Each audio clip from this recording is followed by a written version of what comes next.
midi, mettez-vous d'accord, Valérie Expert. Bonjour à toutes et à tous, bienvenue si vous nous rejoignez sur Sud Radio pour ces 2 heures d'infos.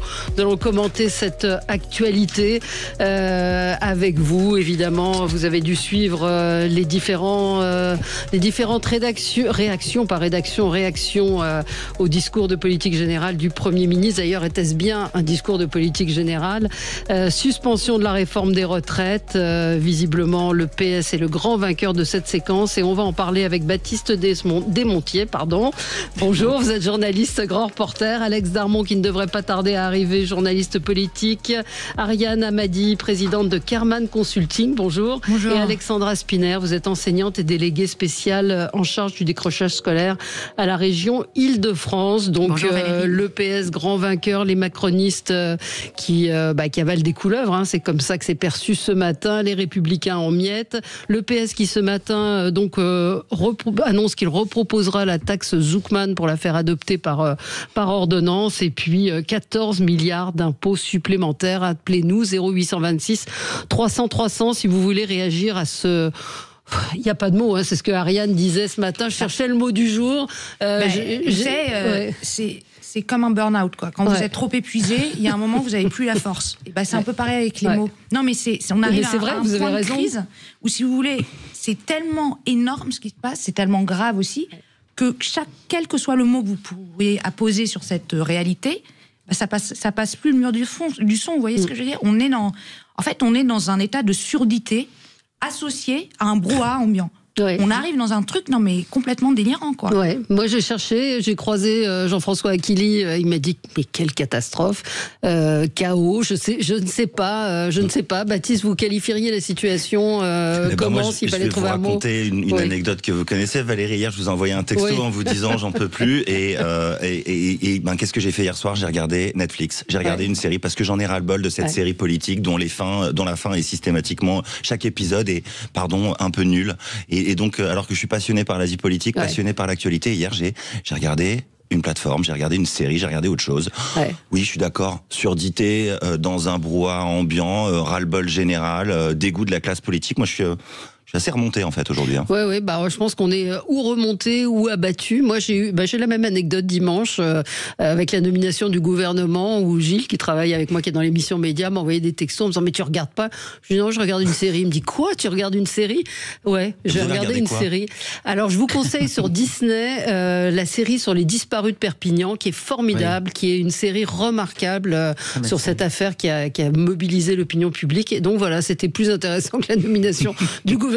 Donc j'ai eu la même réaction que vous. Et vous, Alexandra, alors, vous n'avez pas de mots? Vous avez un mot pour qualifier peut-être, Baptiste? La chienlit, non. Moi j'aurais un espèce de ras-le-bol. Mais il y a à la fois de la colère et de la résignation. Il y a quoi? Vous savez que la frustration. Vous savez quelles sont les 2 émotions derrière la frustration? Non. La colère et la tristesse. Donc en fait, on est dans un moment de grande frustration, mais c'est tellement élevé qu'en fait, ça confine à l'indifférence. Oui, ça rejoint ce qu'on dit. Alexandra, vous, alors, votre mot, votre état d'esprit, en plus, vous êtes proche de la famille des LR. Non, je suis LR, vous êtes LR. Depuis de très nombreuses années. Écoutez, moi, je suis à la fois abattue, alors c'est pas dans mon tempérament, mais je vois pas tellement. Désespéré, je suis assez désespérée, j'avoue. Je suis assez désespérée. Ouais. Alex vient de nous rejoindre, Alex Darmon. On cherchait le mot pour qualifier la situation politique en France. Donc, on parlait ridicule. Ridicule, vous c'est ridicule. C'est ridicule ce qui se passe. C'est vrai que c'est assez ridicule. Hier on a assisté, à mon sens, hier à la mort du macronisme, mais vraiment exprimée et montrée aux yeux de tout le monde. Pourquoi je dis ça? Parce qu'en fait, c'était la seule promesse d'Emmanuel Macron en 2027, la réforme des retraites, en 2022, même en 2017, d'ailleurs, c'était une promesse d'Emmanuel Macron. Et au final, c'est la dernière promesse qu'il n'a pas réussi à tenir. C'était la retraite par capitalisation, c'est-à-dire une fierté de la France, le fait que chacun puisse avoir le droit à la solidarité, à la retraite, finalement une réforme de gauche, une mesure de gauche, qui devait être financée par une réforme de droite, c'est-à-dire travailler plus longtemps et l'effort. Et en fait, on voit bien que la gauche et la droite ne se sont pas entendues, et que finalement, hier, Emmanuel Macron est tombé par terre. C'est terminé. C'est-à-dire qu'il ne pourra plus rien faire passer. Ça fait longtemps qu'il est tombé. Non, mais c'est-à-dire que là, il n'est même plus audible. Non, mais très bien. Il ne pourra plus jamais rien faire passer. Et avec lui, toute la classe politique derrière est tombée par terre aussi. Voilà. Et surtout quand on entend, Elisabeth Borne qui dit oui, il faut revenir dessus. Elisabeth Borne qui était première ministre, qui l'a fait passer avec le 49.3. Enfin, on a l'impression effectivement que la Macronie nous dit ah oui, en fait, non, on s'est trompé. Et puis ils nous disent même pas on s'est trompé. Ils reviennent sur des choses qu'ils ont mis en place, etc. Comme si c'était normal. Mais même Laurent Wauquiez qui avait au mois de janvier déclaré que l'abandon, enfin tous, Et Bruno Le Maire qui nous faisait des cours d'économie il n'y a pas si longtemps que ça aussi, souvenez-vous. Enfin, je trouve ça lunaire là. Non, mais quand Alex dit la mort du macronisme, moi la mort du macronisme, je l'attends depuis des années, donc ça pourrait me réjouir.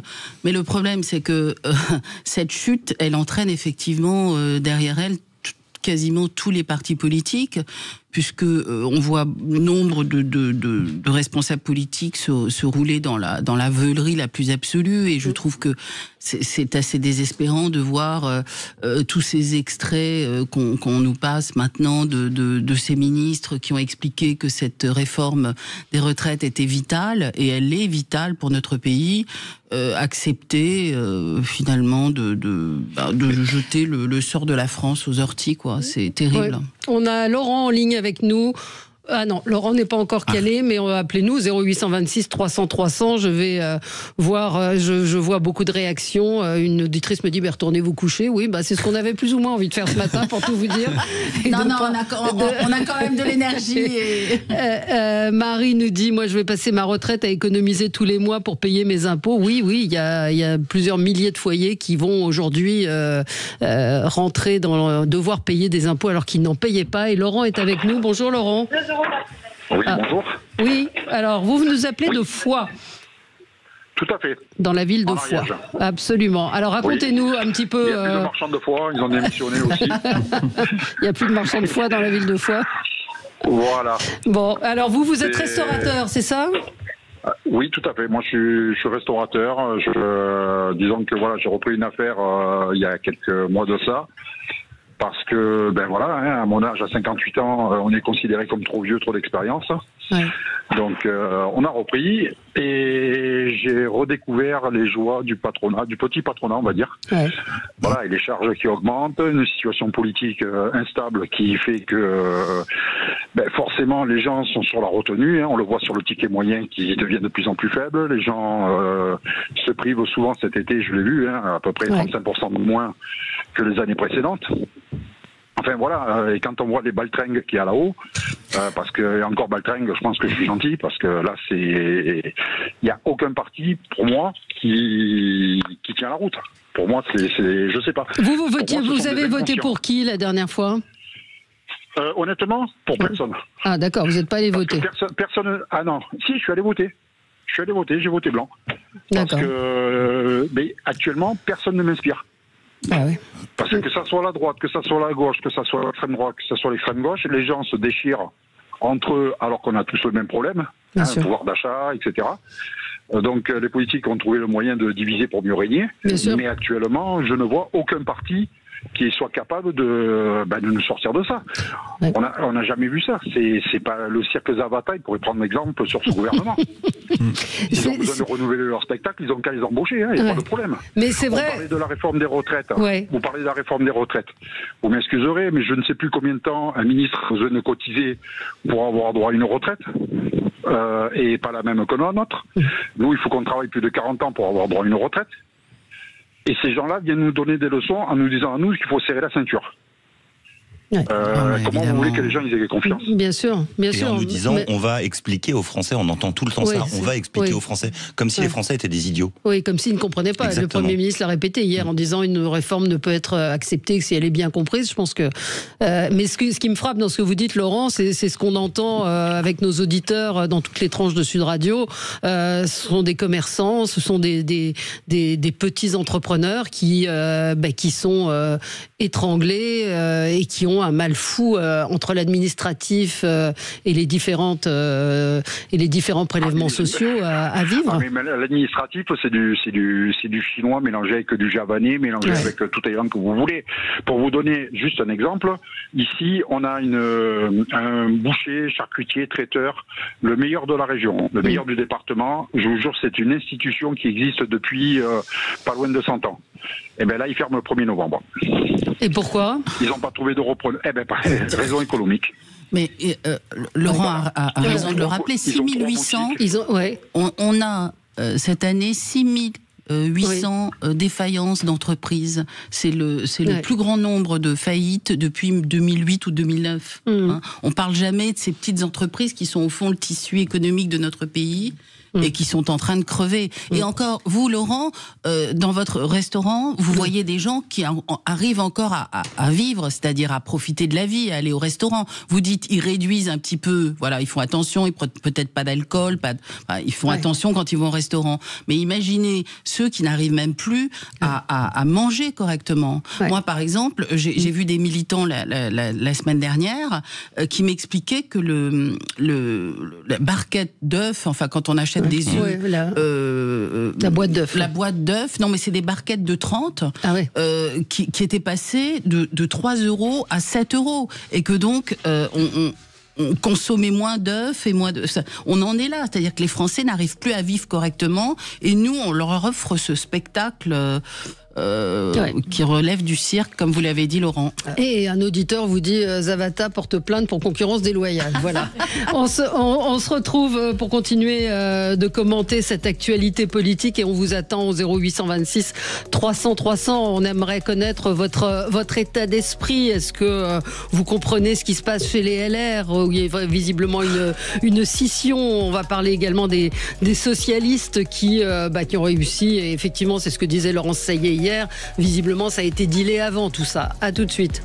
Sud Radio, mettez-vous d'accord, Valérie Expert. Radio, le 10h midi, mettez-vous d'accord, Valérie Expert. Et on est de retour avec vous sur Sud Radio pour commenter la situation politique de la France, suspension de la réforme des retraites, de nombreux foyers qui vont devoir payer l'impôt, les Républicains qui explosent. 0826 300 300. Si vous voulez réagir, comme l'a fait Laurent tout à l'heure, vous vouliez ajouter quelque chose sur Ariane. Oui, d'un mot, parce qu'on a le temps est compté, mais moi, ce qui me frappe dans le commentaire de votre auditeur Laurent, c'est qu'en fait, moi, je suis communicante politique, je conseille des politiques, ça veut dire sur leur stratégie et leur image, et en fait, je me dis, il n'y a pas de récit pour les classes moyennes. C'est-à-dire que dès qu'on parle, en fait, de travail, dès qu'on parle de pouvoir d'achat, on parle à juste titre des plus précaires, et il faut continuer à en parler, mais aucun parti n'arrive aujourd'hui à produire du sens et du récit pour les gens comme Laurent, qui ont en gros une TPE ou voilà tout ce tissu économique, qui sont pas richissimes, mais qui sont pas non plus pauvres au sens où on l'entend. On n'en parle plus. Oui, voilà. Et en fait, il faut savoir que l'idéal des classes moyennes héritées des 30 Glorieuses, c'est quoi? C'est le pavillon. Est-ce que je peux m'acheter mon pavillon? C'est est-ce que, en contribuant à l'impôt, j'ai suffisamment de services publics en retour? Et aujourd'hui, à toutes ces questions, la réponse est non. Et donc, moi, mon rôle, mon métier, c'est de réfléchir, et j'invite les auditeurs qui nous écoutent d'ailleurs à participer à cette réflexion, c'est de réfléchir à quelle histoire on peut raconter de joie, de succès, quelle promesse aujourd'hui pour les classes moyennes. Et donc je veux dire à toutes celles et ceux qui se sentent injustement traités tout en ayant du pouvoir d'achat de façon suffisamment suffisante pour pas être pauvres, qu'on doit se mettre au travail. Journalistes, communicants politiques, tout le monde, on doit parler à cette France et on doit la faire vivre. C'est ce qu'on fait. Ça commence par le personnel politique. Enfin, pardon, mais j'entends ce que vous dites et je trouve ça très intéressant sur le fait qu'il faudrait qu'il y ait un narratif extraordinaire, un peu qui revienne pour qu'il y ait un élan positif. Mais je ne sais pas si on se rend bien compte de ce qui se passe dans notre pays aujourd'hui politiquement. C'est-à-dire que vous avez un parti qui a dirigé la France en tant que Premier ministre depuis plus d'1 an, qui a vu les candidats succéder, CLR, qui n'avait pas été majoritaire aux dernières législatives anticipées.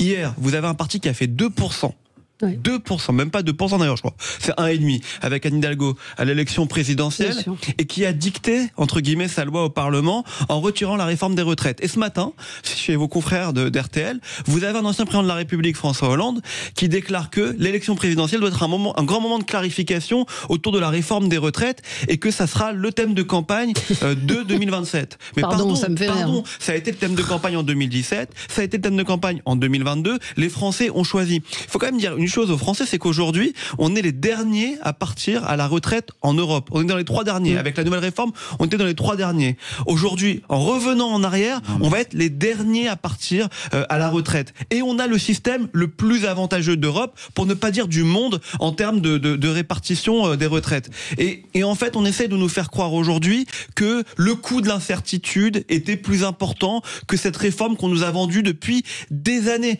En réalité, si on doit attendre 2027 pour faire une réforme des retraites, on la fera jamais. Non. On la fera jamais. Et c'est donc tout doucement, on arrive à la fin, et ça sera pire que tout, à la fin de notre système de sécurité sociale et de système de répartition des retraites. C'est ça qu'il faut dire aux Français. Parce qu'hier, je lisais un article comme quoi on nous disait que le coût de l'incertitude, c'était 5 milliards d'euros. Le fait qu'on n'ait pas de gouvernement, qu'on n'ait pas de politique, de budget qu'elle est arrivée. Mais pardon, 5 milliards d'euros par rapport au coût des retraites qui vont, pas cette année forcément, mais qui va arriver en 2027, mais c'est rien, c'est une goutte d'eau dans l'océan. Et ça, je crois que vraiment, aujourd'hui, c'est ça qui énerve le plus les Français. C'est le fait que on voit les politiques, on voit hier les parlementaires, on voit hier un Premier ministre qui fait franchement ce qu'il peut et qui honnêtement ne s'en sort pas si mal que ça. Et moi j'ai tapé dessus, je lui ai tapé dessus, qui ne s'en sort pas si mal que ça. On voit ce personnel politique s'accrocher en fait à ces postes, s'accrocher au pouvoir, s'accrocher au fait de ce qui peut rester un petit peu de leur mini pouvoir politique, mais en fait c'est juste reculer pour mieux sauter, parce qu'hier vous n'avez pas de dissolution, ok, mais on ne sait même pas si vous aurez un budget qui va être voté, et honnêtement moi je vous dis, avant la fin de l'année, dissolution. Vous pensez? Ouais, mais je suis tout à fait d'accord avec vous sur l'idée que c'est en fait c'est la faillite pour moi du système politique français, en tout cas des incarnants politiques. Et Ariane, vous avez du boulot en communication politique, vous allez avoir du travail, parce qu'aujourd'hui on a des hommes politiques et des femmes politiques qui ne parlent plus aux Français. Excusez-moi, mais quand vous avez le Parti socialiste et Olivier Faure qui vous disent qu'on entend partout ce matin, le grand gagnant, c'est le Parti socialiste et Olivier Faure. Enfin, pardon, mais le gagnant de quoi? Le gagnant d'une nouvelle incertitude, de revenir en arrière sur la réforme des retraites a mis la France dans la rue pendant plusieurs mois. Elle est passée en force. Voilà, on va pas rediscuter de manière permanente des anciens sujets. Là, aujourd'hui, on repart donc 2 ans en arrière, et vous avez des incarnants politiques qui n'impriment plus.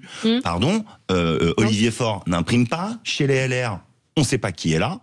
Le RN, vous écoutez ce matin Marine Le Pen, c'est normalement ceux qui devraient s'en tirer le mieux dans cette crise. Ça n'imprime pas non plus. Enfin, le macronisme est mort. Il reste quoi? Des hommes et des femmes politiques qui nous gouvernent. Et quand tout à l'heure Laurent nous disait, nous parlait lui aussi de ce divorce qu'il y a entre lui et la classe des hommes et des femmes politiques, c'est vrai. C'est-à-dire, les Français, moi j'en ai ras le bol. J'écoute plus. Je comprends plus qui nous parle. Je comprends pas ce qui va se passer. Et on a l'impression que c'est des hommes et des femmes politiques qui jouent simplement leur prochaine échéance. Et on a vraiment l'impression qu'ils sont en train d'avancer leur pion pour la prochaine présidentielle. Alors, quelques réactions. Anne nous dit leur projet détruire la France dicté par l'UE qui obéissent à plus haut. Quelle honte, nous dit Catherine, ce gouvernement, quelle honte, ces arrangements entre eux, pas du tout pour le bien des Français. Ça, c'est quelque chose qui revient assez souvent. On a Alain en ligne avec nous qui voulait réagir. Bonjour Alain. Oui, bonjour, merci de m'accueillir. Je ne vais pas forcément commencer dans la nuance. Je trouve qu'on est face à une mascarade pathétique. Tout le monde se rend bien compte. Quand j'ai vu hier, je me suis infligé le discours de Lecornu. J'ai constaté simplement qu'il était la tête dans son pupitre, effrayé par le fait de s'exprimer devant un auditoire. J'ai vu la mascarade qu'on nous inflige avec la présidente de l'Assemblée qui vient avec la garde nationale, enfin la garde républicaine. Aujourd'hui, tout ça est indigne face à la réalité du quotidien de la plupart des Français. On nous parle, on nous oriente sur la gauche, la droite, le centre, le bloc. La réalité, c'est qu'aujourd'hui, on a 2 options possibles. L'option souverainiste qui va nous permettre de quitter cette Europe avec des décrets supranationaux qui nous infligent, qui nous imposent de diriger un pays comme on ne le souhaite pas. On a un président qui aujourd'hui utilise des premiers ministres successifs pour essayer de sauver sa peau, et dont tout le monde sait que depuis le début de son mandat, il a été mis là pour ruiner le pays. On voit bien qu'il nous déteste, qu'il n'a aucun amour de cette France. Et aujourd'hui, il faut arriver à la constatation que le système est à bout de souffle et que ces gens-là ne nous représentent plus. Ils ne sont plus qu'entre eux une espèce de mafia avec des petits accords entre amis pour essayer de sauvegarder la gamelle à laquelle ils n'ont même plus droit, puisque vous le disiez à l'instant, ils ne représentent plus rien. 1,5% pour l'un, 2% pour l'autre, ça n'est pas représentatif. Posons la question réellement aux Français, faisons un référendum, demandons-leur de quoi ils ont envie. Est-ce qu'ils ont envie de continuer avec un système qui est mort-né, une espèce de commedia dell'arte insultante, ou est-ce qu'ils ont envie de prendre en main les clés de ce pays? Et ce pays est encore sauvable aujourd'hui, mais avec une option souverainiste, récupérons notre souveraineté et pas du tout arrêtons de gaspiller notre argent auprès d'une Europe qui nous déteste et qui n'a pour seul objectif que de nous ruiner. Heureusement et qu'il y a l'Europe, hein. de récupérer les derniers outils industriels ou de défense que nous avons encore. Alors, Alex, je suis d'accord avec vous sur la moitié et pas d'accord sur l'autre moitié. Franchement, aujourd'hui, là, à l'heure où l'on se parle, heureusement qu'il y a l'Europe. Je crois qu'on n'en parle pas assez. Parce que s'il n'y avait pas l'Europe, je veux dire, l'instabilité, elle sera encore beaucoup plus forte. C'est-à-dire que c'est notre deuxième pare-feu, notre deuxième bouclier. On n'arrive même pas à se mettre d'accord sur un budget national. Donc là, l'Europe, pour le moment, ce qu'on dit pas beaucoup, c'est qu'on est en train d'emprunter certains crédits au nom de l'Europe. Et on bénéficie de la situation européenne où d'autres pays comme l'Espagne, ou que je porte pas dans mon cœur en ce moment, ou le Portugal, ou même l'Italie, qui eux ont fait le job, et on arrive à surfer sur leur bon taux d'emprunt pour le moment. Ça, c'est le premier point. Et le deuxième point, je répondrai juste par rapport au RN qui n'en profite pas. Moi, je suis pas d'accord. Le RN, vous verrez s'ils vont pas en profiter. Ils vont en profiter. Mais pour l'instant, c'est un boulevard pour eux. On continue et vous aurez tout le loisir de répondre et de commenter cette actualité. On va parler des LR également. On aura Jacques en ligne avec nous. À tout de suite. Sud Radio. Sud Radio. Parlons vrai. Parlons vrai. Sud Radio. Parlons vrai. 10h midi, mettez-vous d'accord. Valérie Expert. Alors, dans ce grand maelstrom, on va dire, il y a la situation des LR qui est assez incompréhensible. C'est-à-dire qu'on voit un Bruno Retailleau qui a démissionné parce qu'il ne voulait pas de Bruno Le Maire dans le gouvernement. Et aujourd'hui, ils sont obligés d'avaler un certain nombre de couleuvres. On a Jacques qui voulait réagir justement avec cette scission entre Bruno Retailleau et Laurent Wauquiez, l'un pour voter la censure, l'autre pas. Bonjour Jacques. Oui, bonjour. Merci de me recevoir. Eh ben, on vous écoute. Voilà, pour mon introduction, elle est simple. Hein, c'est aujourd'hui cette situation, c'est une grosse mascarade pour sauver le soldat Macron. Voilà, c'est un scandale. Oui. Pour résumer. Et ensuite, bon, effectivement, je suis vraiment désolé de cette situation au niveau de ce qui se passe au niveau du LR, parce que bon, moi je misais énormément sur Bruno Retailleau, mais je vois que bon. Vous avez raison de le faire. Comment dirais-je, mais bon, je vois que le bateau même de ce côté tangue énormément, alors que j'étais un homme de commission, et aujourd'hui je suis complètement déboussolé. Comme je disais à celui qui m'a pris mon appel tout à l'heure, je lui disais, moi, j'ai cotisé pendant 46 ans, j'ai fait 20 ans de poste en 3-8. À l'époque, avant d'avoir la retraite à 60 ans, nous, on avait la particularité, c'est que tous les gens qui étaient en poste pouvaient partir à 60 ans. Vous voyez ? Ouais. Et donc, on n'a pas été plus récompensé aujourd'hui. Hein. J'ai cotisé plus de 46 ans aujourd'hui. J'ai fait 35 ans d'usine. J'ai fait 10 ans à mon compte. Et alors, effectivement, je connais un petit peu le système des deux côtés, quoi. Hein. Les salariés et patrons. Et effectivement, plus vous travaillez, plus vous veillez, quoi. Le problème, il est là, quoi. Hein.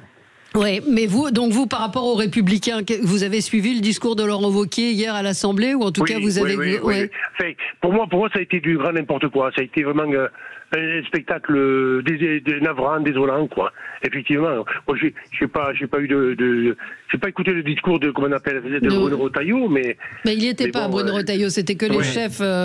les chefs de parti, ouais. Oui, mais vous, mais s'il y avait une élection là dimanche prochain, vous voteriez pour qui? Retailleau. Oui, mais s'il ne se présente pas.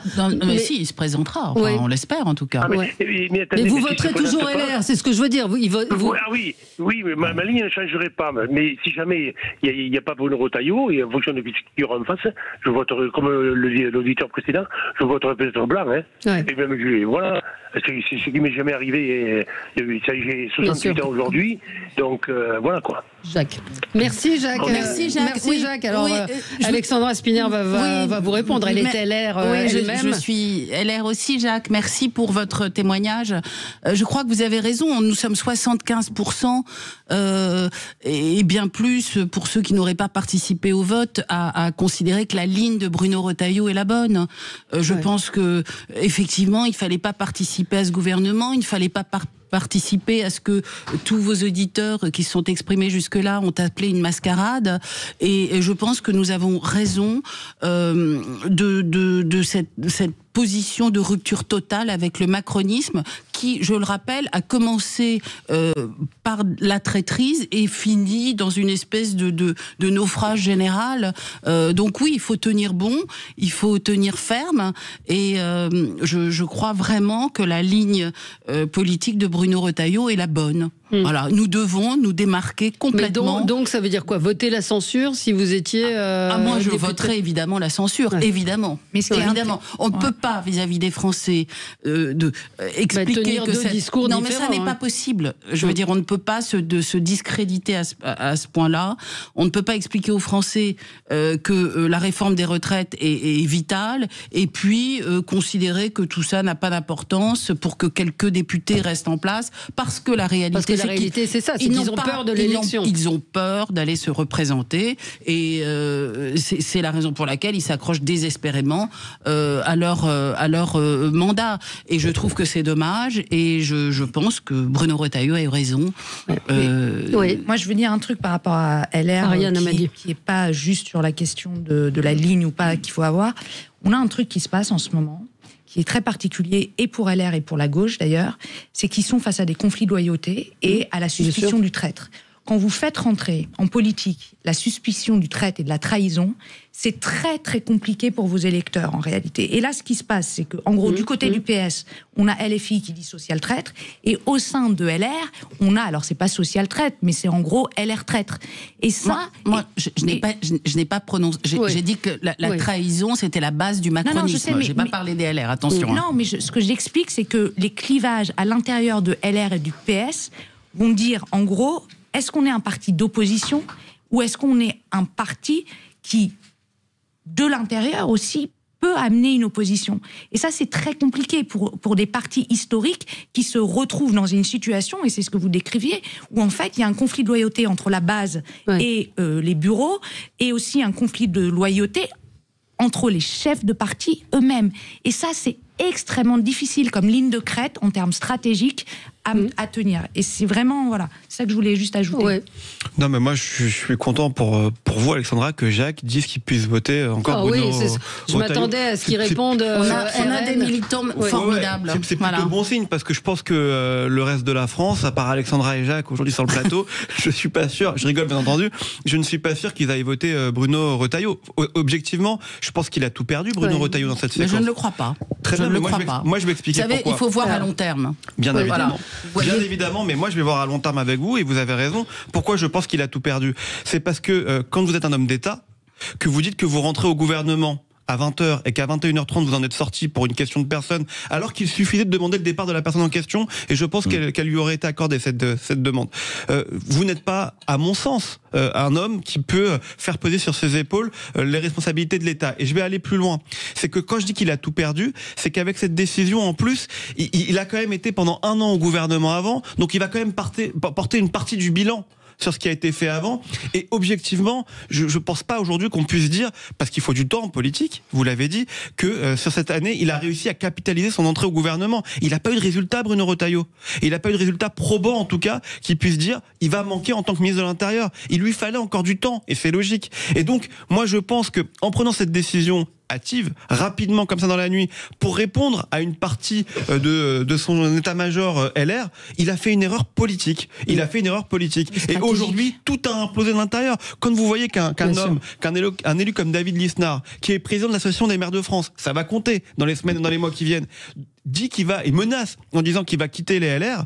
Bon, c'est quand même ennuyeux quand vous voyez que Éric Ciotti appelle Bruno Retailleau à le rejoindre et reprend une certaine forme de leadership sur cette droite qui avait implosé il y a quelques mois. C'est quand même ennuyeux aussi pour Bruno Retailleau. Il se retrouve attaqué de tous les côtés et c'est vrai qu'on l'entend pas beaucoup. Donc c'est pour ça que je dis qu'il a perdu beaucoup et je pense que les semaines qui viennent vont être très compliquées pour lui. 2027, c'est dans 1 an et demi. Ça va extrêmement vite. Et le vrai enjeu, ça va être les élections municipales pour LR et où on sait que LR normalement est performant.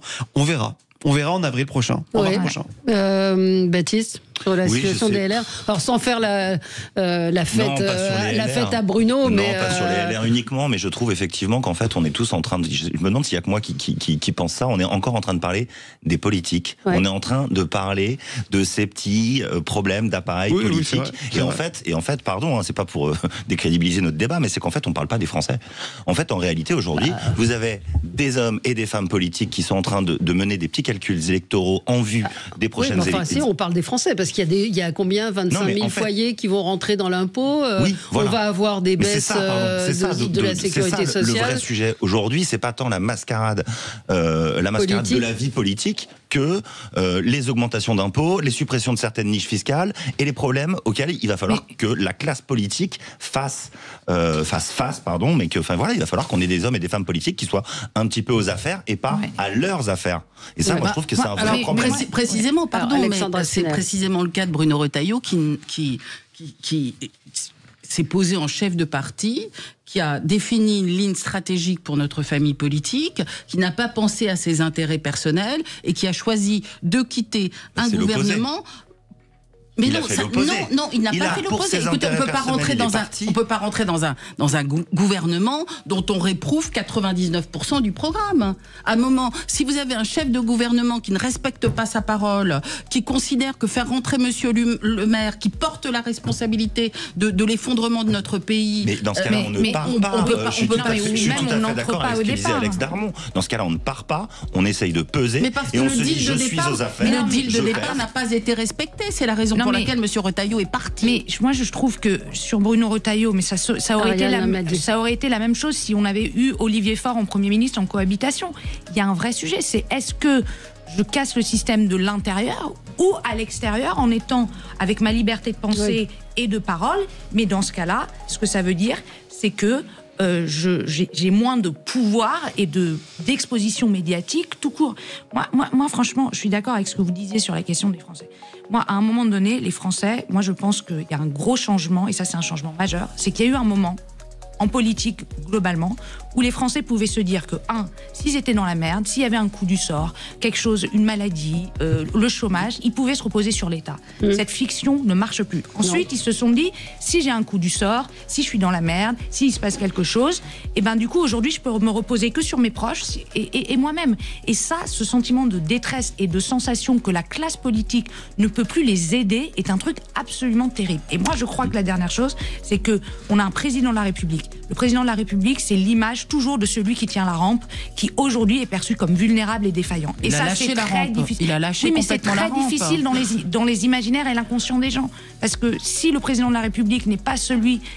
Oui, on va continuer ce débat et puis on parlera effectivement des conséquences pour les Français de ce budget. 0826 300 300. On aura Gilles en ligne qui dit qu'il faut changer de régime. À tout de suite. Sud Radio. Parlons vrai. Sud Radio. Parlons vrai. Valérie Expert.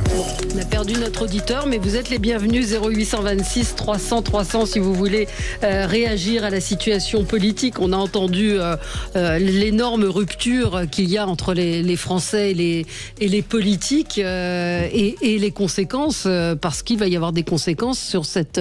Vous l'évoquiez, Alex, sur le fait du report de cette réforme des retraites. Ça veut dire qu'il faut trouver des économies ailleurs. Ça veut dire aussi, et c'est ce que disait Éric Revel et qui le répète, c'est qu'un jour la sécurité sociale vous dira on ne peut pas vous rembourser parce qu'on est en cessation de paiement et ça va avoir des conséquences directes. Je ne sais pas qui veut réagir, Alex. Oui.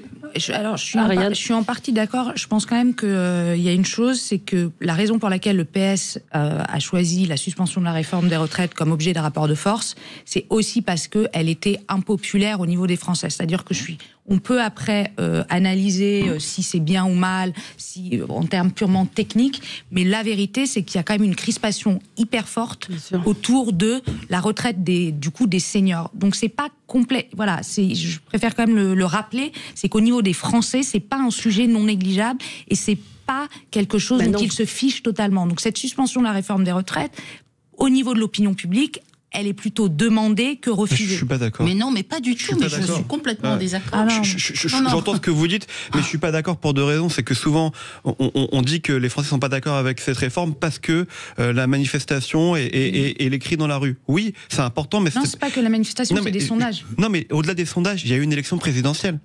Et dans l'élection présidentielle, les programmes étaient clairs et, mais la majorité des gens ont voté pour les partis qui proposaient cette réforme des retraites. Donc c'est pour ça que premier tour vous avez Emmanuel Macron qui fait son cheval de bataille. Alors, qui fait pas un score exceptionnel, mais qui est à 7%, 5% de mémoire. Valérie Pécresse et il me semble qu'Éric Zemmour, pareil, qui est à 7%, en fait aussi. Non mais c'est pas du tout personnel, Alexandra.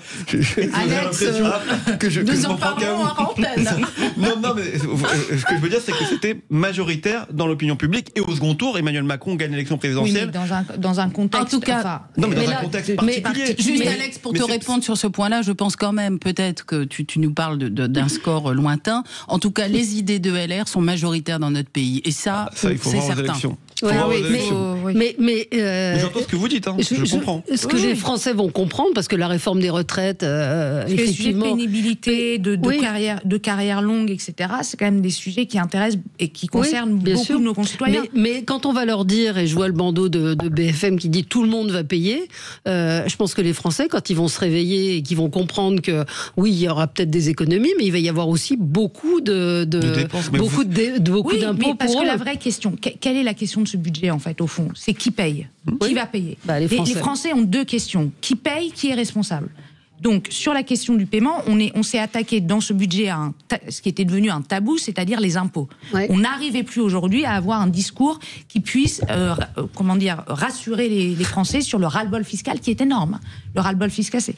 Et donc, moi, je pense que, au-delà juste de la question des retraites en tant que telles, la question, c'est quel type d'imposition on met en place pour que les Français aient le sentiment que ce à quoi ils contribuent est utile et proportionné. Mais tous les jours, les Français doivent avoir le sentiment que ce à quoi ils contribuent est utile. C'est-à-dire que quand on appelle la police, qu'on ne vous réponde pas, on n'a pas de voiture disponible, que quand on va à l'hôpital, on ne reste pas 15 heures sur le brancard. Ils ont l'impression qu'on leur prend de l'argent et qu'il n'y a pas de service rendu. Absolument. Ça, mais pour vous répondre, le budget, on a les grandes lignes. On sait que c'est 14 milliards d'euros d'augmentation d'impôts et on sait... 17 milliards d'économies. Voilà, pour 17 milliards d'économies et 2 milliards impactés aux plus riches. Et on sait autre chose. Et ça, je trouve qu'on n'en parle pas beaucoup ce matin. C'est quand même que le Parti Socialiste, fort de sa victoire d'hier, a dit qu'il demanderait la taxe Zuckman. Olivier Faure, ce matin, a annoncé qu'il proposerait donc cette taxe par amendement. Voilà, au Premier ministre. Oui, c'est vrai. Donc, s'il passe pas la taxe ils vont se rendre Zuckman, compte qu'ils sont minoritaires. Attendez, pourquoi?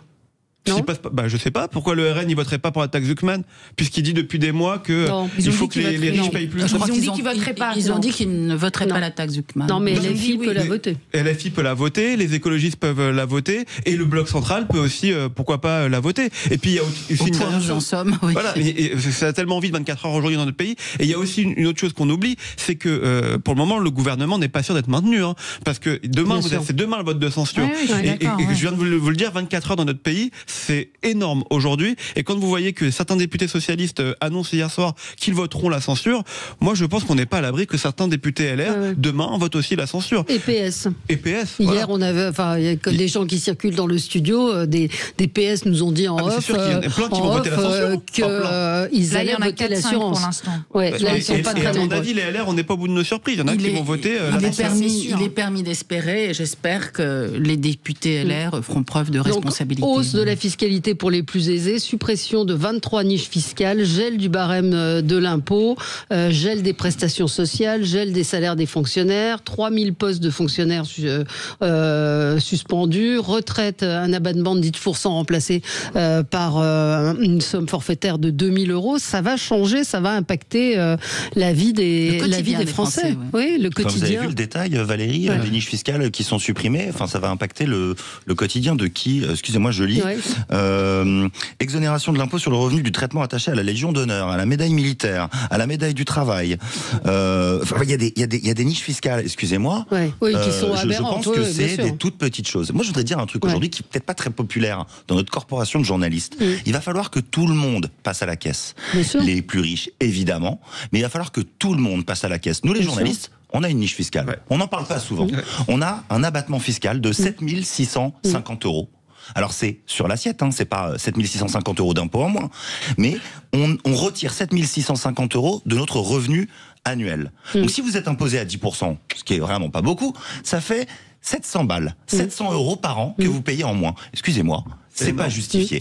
Et pourtant, les journalistes, excusez-moi, moi j'ai des copains dans le service public, j'ai travaillé pendant des années dans le service public, j'ai travaillé en presse écrite, j'ai travaillé en radio, c'est pas des salaires mirobolants. Mais à un moment donné, nous aussi on va devoir passer à la caisse. Et si on le fait pas de nous-mêmes, si nous on dit pas, on donne pas l'exemple, c'est pas les politiques qui vont s'attaquer aux journalistes. Donc tout le monde va devoir passer à la caisse et il va falloir qu'on aille chercher de l'argent ailleurs que dans, mais ces niches fiscales complètement aberrantes. Le crédit d'impôt pour la formation du chef d'entreprise. Enfin, il y a des choses, je sais pas. Bien sûr, vous avez raison. Sauf que, petit bémol, beaucoup de journalistes aujourd'hui ne sont pas journalistes, n'ont pas la carte de presse, ce qui est mon cas.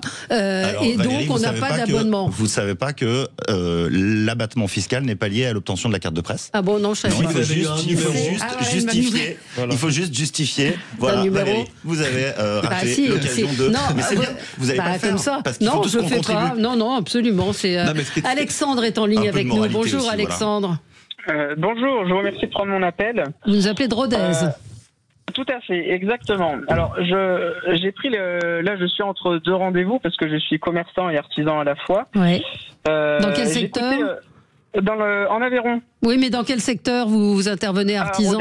Oui, mais artisan quoi vous? En rénovation des bâtiments. Ah d'accord. Ok. En rénovation des bâtiments. Et si vous voulez, je suis alors. Je salue ce que disait la personne qui parlait là à l'instant, parce que je suis Baptiste Desmontiers. Tout à fait. En revanche, j'ai bondi lorsque j'ai entendu une dame parler avant, disant que le problème des Français, c'était qu'ils avaient perdu confiance dans un État qui ne peut plus subvenir à leurs besoins. Mais le problème réel, et moi je vais vous dire le problème réel des Français, le vrai problème, ce n'est pas cette perte de confiance dans un État qui ne peut plus subvenir à nos besoins. C'est le fait que nous perdons confiance dans un État qui en réalité est devenu une bulle d'oligarques qui sont totalement déconnectés de la réalité et qui jouent avec de l'argent qui n'est pas à eux. Et le réel problème est là. Le réel problème n'est pas réellement de faire des gorges chaudes sur cette réforme des retraites. Va-t-elle passer, va-t-elle pas passer? Est-ce qu'on va travailler 2 ans de plus ou pas? Bon, ça c'est un problème bien sûr, mais qui vient se greffer sur quelque chose, sur un nœud, et ce réel nœud est où va l'argent? Parce qu'en réalité... On disait tout à l'heure. Qui paye?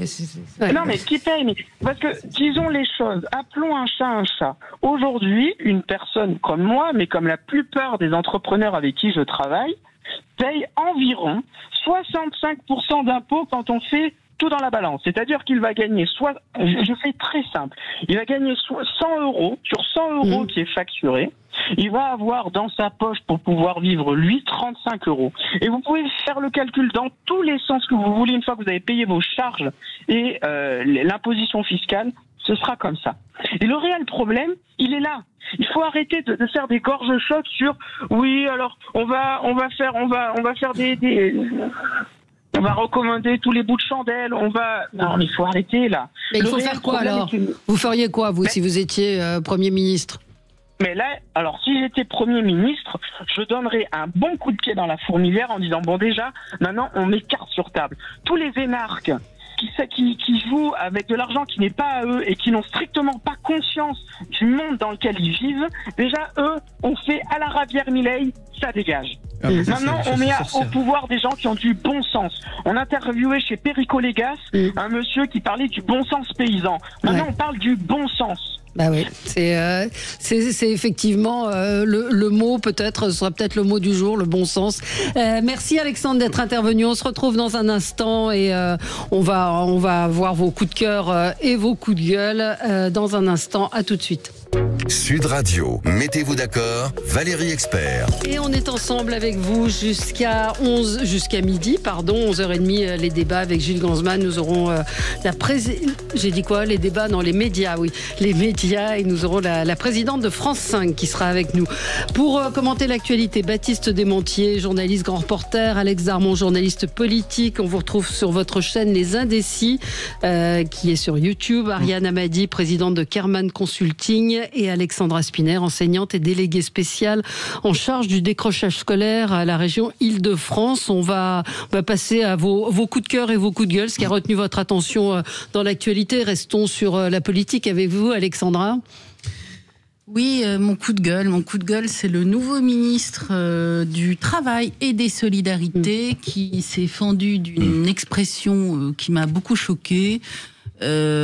Pour expliquer qu'il n'était pas insensible à ce que les Français, ce que les Français souhaitaient. Il a dit qu'il n'était pas autiste, qu'il n'était pas sourd. Alors, vous voulez qu'on l'écoute? On va l'écouter, comme ça, ce sera plus clair. Le problème, c'est qu'il y a de plus en plus de retraités, et tant mieux, puisque la durée de vie des Français augmente, et on est tous ravis de ça, mais il y a de moins en moins d'actifs. Donc, on voit qu'il y a un problème. Donc, l'idée toute simple, c'est de dire, dans ces cas-là, il faut travailler un peu plus, et 2 ans qui a été fixé avec toutes les mécanismes qui vont avec. C'est ça, la réforme. Et finalement, vous y renoncez? La réforme, après, je crois que le Premier ministre l'a dit, on n'est pas sourd, on n'est pas autiste, on voit bien qu'elle passe mal, cette réforme. Il y a des réactions, il y a des inquiétudes, il y a des mécontentements qui s'expriment, on le voit bien, c'est un sujet central. Alors voilà un ministre fraîchement nommé qui a quand même été patron d'une grande entreprise, qui n'est pas donc un novice, qui n'est pas un amateur comme les aime Monsieur Macron. Et je trouve que quand un ministre de la République déclare « on n'est pas des autistes », c'est pas une simple maladresse de langage, c'est une phrase qui blesse, c'est une phrase qui stigmatise et qui trahit surtout une méconnaissance profonde de ce qu'est l'autisme et qui montre aussi que c'est une expression qu'il utilise très régulièrement. Et moi, je pense à toutes les familles qui luttent au quotidien avec des enfants autistes pour que leur vie soit le plus normale possible, la plus normale possible. Je suis sidérée que une telle maladresse puisse être commise par un ministre. Moi, ça me choque beaucoup. Alors, moi, je vous trouve très woke parce que, c'est bien la première fois qu'on me dit ça. Oui, mais vous qui en plus êtes prof de lettres, je me dis qu'il y a un sens figuré. Donc il y a des mots aujourd'hui dont on n'a plus le droit d'employer le sens figuré. Mais justement, Valérie, le sens figuré, c'est le sens abstrait. C'est le sens imagé d'un mot. Oui. Donc ça voudrait dire que être autiste, c'est être sourd. Non, mais c'est être insensible et manquer d'empathie. Non, être autiste, c'est une autre façon d'être au monde. On ne peut pas. Avec ses forces et ses difficultés, et réduire cela à une image péjorative, c'est porter un lourd préjudice aussi à toutes les associations qui luttent justement pour que le handicap soit inclus dans notre société. Moi, je trouve ça terrible. Moi, je suis d'accord avec vous et je suis pas d'accord avec Valérie. LR n'est pas woke. Pardon.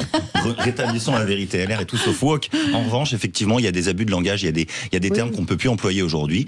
De la même manière, sur un plateau, on peut plus dire tiens, voilà, vous avez une position schizophrénique. Il y a des maladies, il y a des pathologies. On ne peut plus employer certains termes. Il faut aussi faire. Farandou est pourtant un très grand communicant. Voilà, c'est un abus de langage. Voilà, moi, je serais un peu moins dur avec lui que ce que vous avez pu dire, mais effectivement, moi, je suis d'accord, Valérie. Il y a des trucs qu'on peut plus dire. Mais sourd, on peut dire. Non, mais c'est comme de dire. Sourd, c'est une sourd, c'est un fait. C'est comme de dire je suis pas un malade mental. On n'entend pas. Non mais en plus, ce que je trouve terrible, c'est que c'est piétiner vraiment les efforts quotidiens des personnes, des personnes autistes, de leurs familles, des soignants, des enseignants, et de toutes celles et ceux qui œuvrent pour une société plus inclusive. Non, je ne pense pas que ce soit woke que de s'insurger qu'un ministre. Moi, je ne veux plus. Moi, je vais vous dire, j'ai vu l'interview hier en direct, et quand il a dit ce mot, j'ai été moi-même, je me suis dit, oula. J'ai eu un moment de recul en me disant, je pense pas que ça soit le bon mot à employer. Ouais. Après, je pense pas qu'il était mal intentionné, mais effectivement, il y a des choses qu'on ne peut plus dire. Non, c'est le mépris ordinaire envers les personnes autistes, tout simplement. Ce que je trouve choquant, je vais vous dire, c'est qu'il est mis des solidarités. Non, mais c'est ça que je trouve choquant. C'est terrible. Ça, c'est une erreur, mais je comprends pas qu'il soit pas conseillé, qu'on lui dise pas, mais. Et peut-être que, vous savez, des fois, on conseille des politiques, je vous dis que, on conseille des politiques, on les accompagne. Après, le dernier mot, c'est eux qui l'ont. Si, par exemple, vous dites à quelqu'un, je vous dis n'importe quoi, en média training, tu devrais pas dire ça. Si après la personne veut le dire, il le fait. Il est aux 20h quand même. On sait quand même que c'est un exercice. Mais ça, je pense que c'est pas préparé. Hein. Ça, je pense que c'est pas préparé. Et c'est pour ça que c'est pire. C'est pire encore. J'ai bien compris. Je me doute bien qu'il n'a pas dit ça intentionnellement. Mais c'est ça qui est terrible. Parce que c'est une espèce de réflexe, d'automatisme, et c'est certainement une expression qu'il emploie régulièrement. Et c'est ça qui me choque. En effet, il est ministre des Solidarités. En effet, il faut cesser d'employer ce genre de terme, me dit Muriel. Être sourd ou autiste n'a rien de débilitant. Effectivement, il est temps d'avoir un vocabulaire adapté, etc., etc. Camille, elle n'est pas d'accord. Elle me dit, ça me choque qu'elle emploie le mot terrible sur une maladresse quand un président sans maladresse insulte les citoyens. Bon, ça c'est encore autre chose, mais c'est mais c'est effectivement, je veux pas le défendre, mais vous avez raison, on dit plus c'est schizophrène, etc. Mais c'est des mots qui faisaient partie du vocabulaire. Comme il est bipolaire, ou elle est bipolaire, avec le livre de Domorand, par exemple, sur ces sujets-là. Franchement, dans le langage courant, quelqu'un qui, on va dire, serait un peu enjoué et puis aurait des moments d'instabilité, on va dire, il est bipolaire. Vous savez, là, on parle d'enfants qu'on regarde de travers à l'école. On parle d'adultes qui sont exclus du travail. On parle de familles qu'on juge au lieu d'aider, qui bataillent, qui déploient une énergie incroyable pour leurs enfants. Ça me choque beaucoup. Je suis désolée, ça m'a beaucoup choquée. Et je l'ai entendu en direct. J'ai été sidérée, quoi. Non, mais je suis d'accord. Alors, restons sur avec vous dans le domaine de la psychiatrie. J'ai vu cette tribune d'un psychiatre qui s'appelle David Gourion dans Le Monde, qui, en gros, je rappelle qu'il y a quand même 1 Français sur 5 qui est atteint d'un trouble psychique. Je sais pas, juste le chiffre est énorme, et qui dit, en gros, en Grande-Bretagne, il y a un truc qui est fait, c'est de prescrire des ordonnances culturelles. En fait, la culture est un remède, mieux que le Prozac ou le Xanax, pour en fait apaiser et accompagner ceux qui sont atteints de maladies mentales. Et il propose que, comme en Angleterre, un médecin généraliste puisse prescrire des ordonnances qui disent allez au musée, je sais pas, faites de la permaculture, et qu'il y a des pourcentages très significatifs de réduction justement de l'anxiété et de la dépression. Je pense qu'à un moment où la France est quand même plutôt assez bien cotée en anxiété et en dépression, remettre la culture au centre, c'est plutôt sympa. C'est sûr que quand on va pas bien, il vaut mieux sortir se faire une expo que passer la journée dans News. Ça, c'est sûr. Mais j'ai personne assez proche qui effectivement souffre de dépression, et le psychiatre lui a recommandé de courir, d'aller faire du sport, et effectivement c'est des prescriptions extra-médicamenteuses, mais pas qui sont toutes les stats, parce que la tribune est longue et je vais pas vous embêter avec ça. Non, mais elle est très intéressante sur le social prescribing. Ordonnance culturelle. Exactement, c'est le terme anglais, tout à fait, c'est exactement ça qui décrit, qui traduit par ordonnance culturelle. Très intéressant, Mais c'est super intéressant. Imaginez un médecin généraliste, vous allez le voir, il vous dit voilà, c'est un musée, parce qu'il montre par exemple que d'aller au musée, ça renforce le sentiment d'appartenance, et que donc ça diminue les troubles de l'humeur. C'est hyper intéressant en soi. C'est quelque chose par exemple que Marcel Ruffo, avec les adolescents expérimentés, avec une visite quotidienne.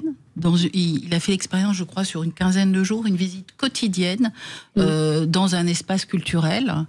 Et il a mesuré réellement l'impact sur la tristesse, sur le mal-être, sur les changements d'humeur.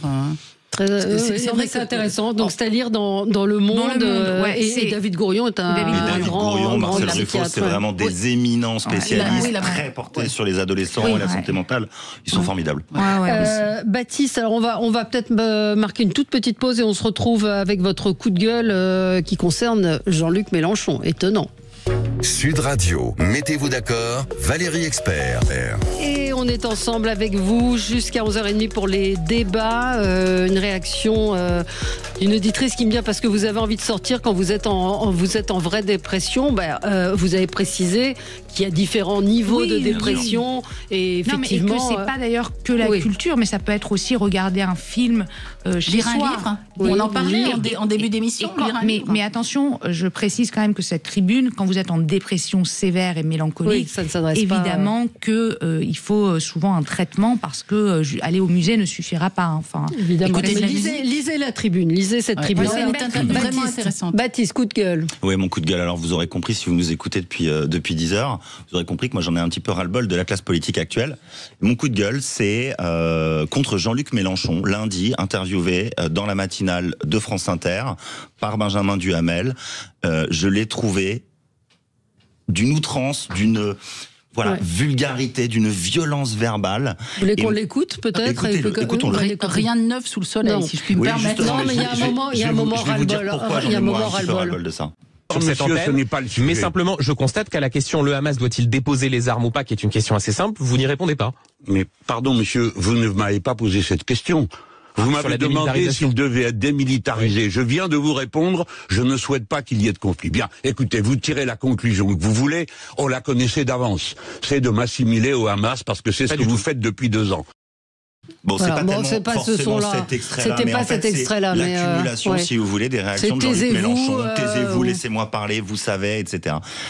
Moi, je suis journaliste, grand reporter. J'ai été pendant des années sur le terrain. À l'époque, quand on était journaliste sur le terrain, on avait peur, en gros, de prendre un coup dans les manifs du Front National. On avait peur. On se disait peut-être là que je vais en prendre une. Moi, je travaillais chez Quotidien en plus. Donc, effectivement, on n'était pas les meilleurs copains. J'ai travaillé dans le service public aussi.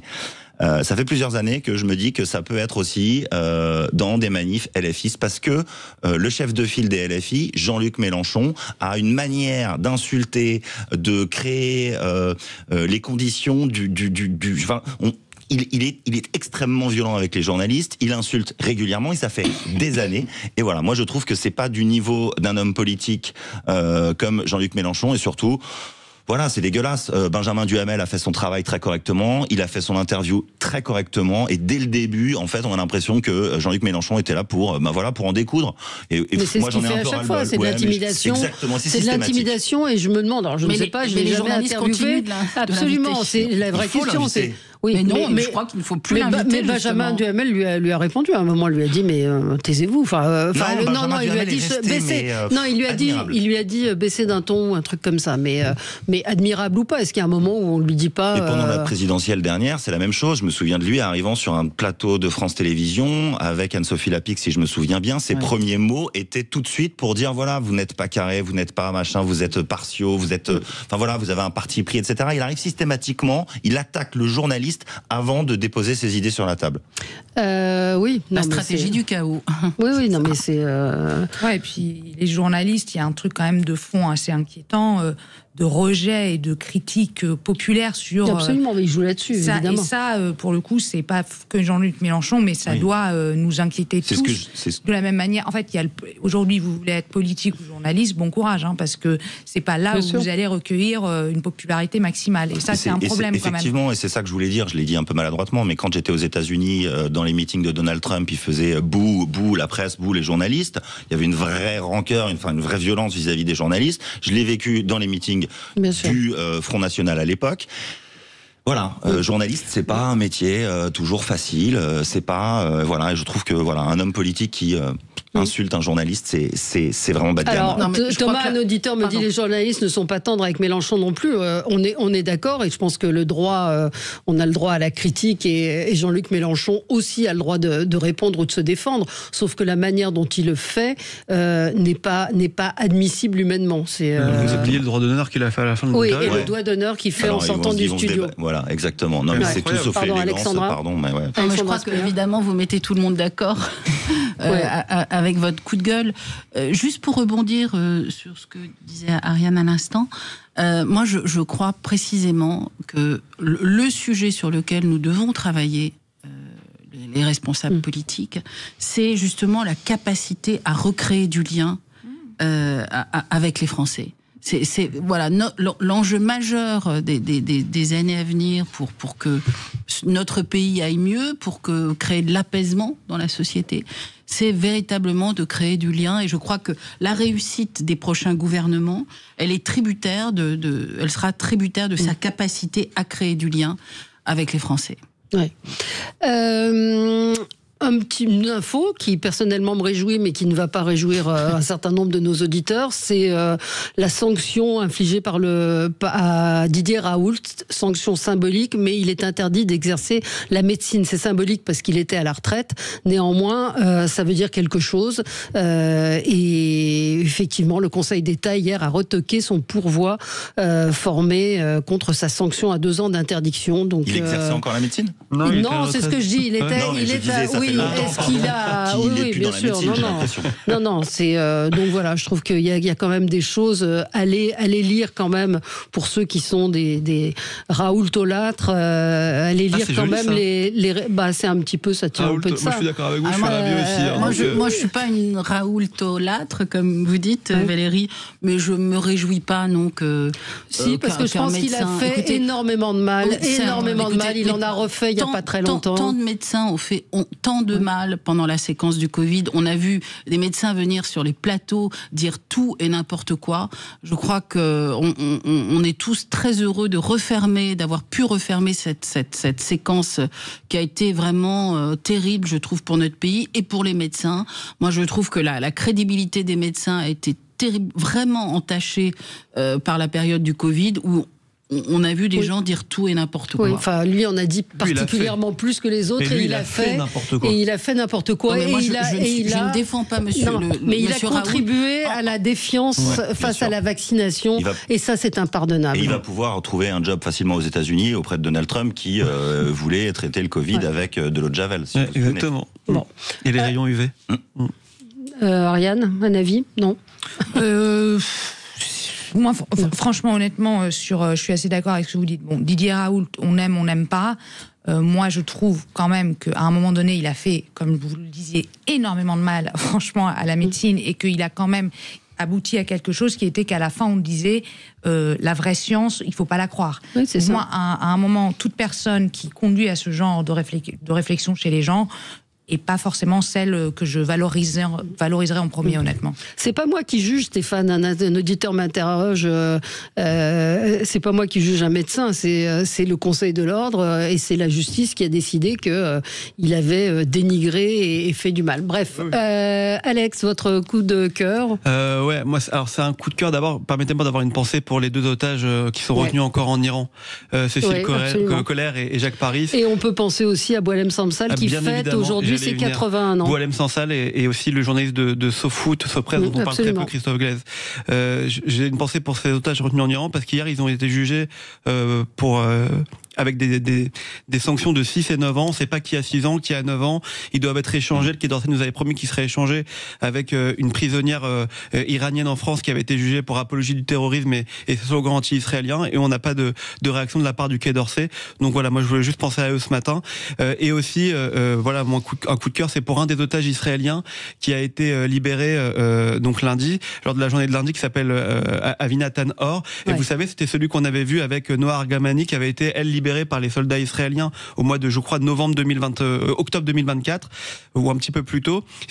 Elle était sur l'arrière de la moto et son petit copain était tenu par des terroristes islamistes du Hamas. Et hier, on a vu une image lundi où ils se retrouvent les deux. Et c'est hyper émouvant. C'est très émouvant. C'est vraiment hyper émouvant. Toutes les images de cette journée. Elles sont très belles. Mais ces images sont une journée à part dans nos vies. Oui. Ces images sont particulièrement belles parce qu'elle a dit qu'elle avait avait été libérée, mais qu'elle n'avait pas réussi à vivre sans lui depuis sa libération. Et ce qu'on sait, on en sait un petit peu plus sur les conditions de détention de la part d'Avi Nathan, c'est d'abord qu'il a perdu 30 à 40% de son poids d'origine. Ouais. Vous savez, on voyait les images, c'était quelqu'un qui était très costaud, Avi Nathan. Il a perdu 30 à 40% de son poids, qu'il était baladé d'un coin à l'autre, qu'il a été majoritairement détenu tout seul, donc il n'a jamais vu personne, qui demandait toujours des nouvelles de sa compagne Noah. Et ce qu'on sait de ces retrouvailles, c'est que ils ont demandé tout de suite à se retrouver tout seuls, tous les deux, pour fumer une cigarette, parce qu'ils avaient l'habitude de le faire. Donc je vais avoir un coup de cœur ce matin c'est pas bien pour la cigarette, avec modération, mais je vais avoir un coup de cœur pour la cigarette, pour savoir qu'est-ce qu'ils se sont dit lors de cette cigarette qui a duré 3-4 minutes entre eux, qu'est-ce qu'ils se sont racontés, comment ils se sont retrouvés. Et j'ai envie de penser que cette cigarette, ça a été leur moment, que ça a été un moment de liberté, un moment d'amour, et que finalement on a commencé l'émission en disant que plus rien ne nous rassemblait, et quelque chose peut aussi rassembler à la fin. Cette journée nous a rassemblés en tout cas. Et peut-être quand même une pensée pour... c'est vrai que dans cette journée de liesse, qui a été une journée particulière pour moi aussi à titre personnel, puisque nos vies se sont arrêtées le 7 octobre il y a 2 ans, je pense aussi à toutes les familles qui dans cette liesse générale n'ont pas récupéré la dépouille des leurs et qui sont toujours dans l'attente de pouvoir enterrer dignement les leurs. Voilà. Ce sera le mot de la fin dans un instant. Kim Younes Charbi, qui elle est la PDG de TV5 Monde. Elle sera avec nous dans un instant pour nous parler des différents programmes et de cette chaîne qui est diffusée partout dans le monde. À tout de suite. Sud Radio. Sud Radio. Parlons vrai. Parlons vrai. Sud Radio. Parlons vrai.